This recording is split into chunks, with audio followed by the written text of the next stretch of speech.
J'aime réellement les choses ordonnancées. J'aime réellement les choses zen et pures et ordonnées. Et c'est pas flagrant quand on pousse ma porte.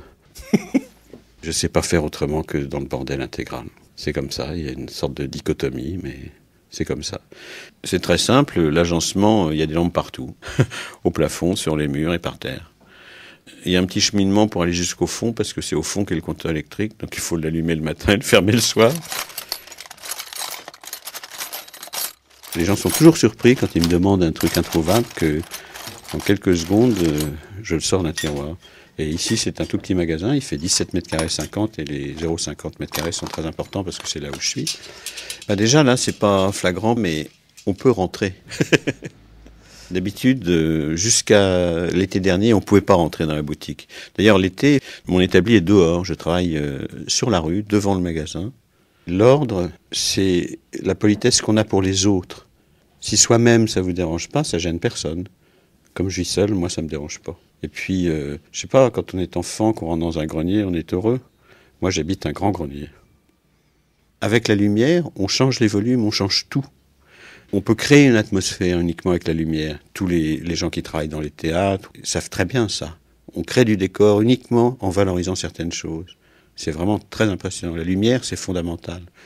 Vous avez 2 tréteaux, une planche, vous mettez un tissu noir et une jolie lampe de bureau, vous avez un bureau. Vous prenez l'inverse. Vous avez 3 sous dans la poche, vous achetez un beau bureau. Vous avez une lampe moche, ça a l'air de rien. C'est marqué « La maison est fermée quand je veux ». Parce que ça m'arrive d'avoir une course à faire.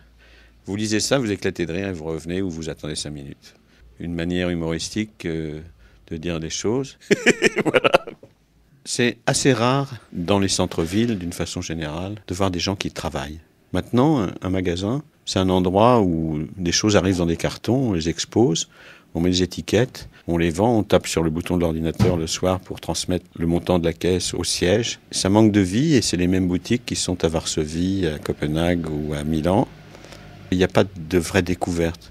Moi, c'est incroyable le nombre de gens. En fait, tous les jours, il y a des photos dans la boutique. Quelquefois, quand il y a des groupes de Japonais, il y a 50 photos de suite. Quand je travaille dehors, les gens qui prennent en photo, ils font très exactement ce qu'on fait quand on est aux Indes ou au Maroc et qu'on voit des artisans travailler. C'est ça qui est agréable, c'est ça qui est différent. Je ferai sûrement pas fortune. Mais tout ça, c'est du bonheur. Je suis très content de venir travailler. Et puis, après, c'est quand même peut-être un plaisir d'apporter la lumière.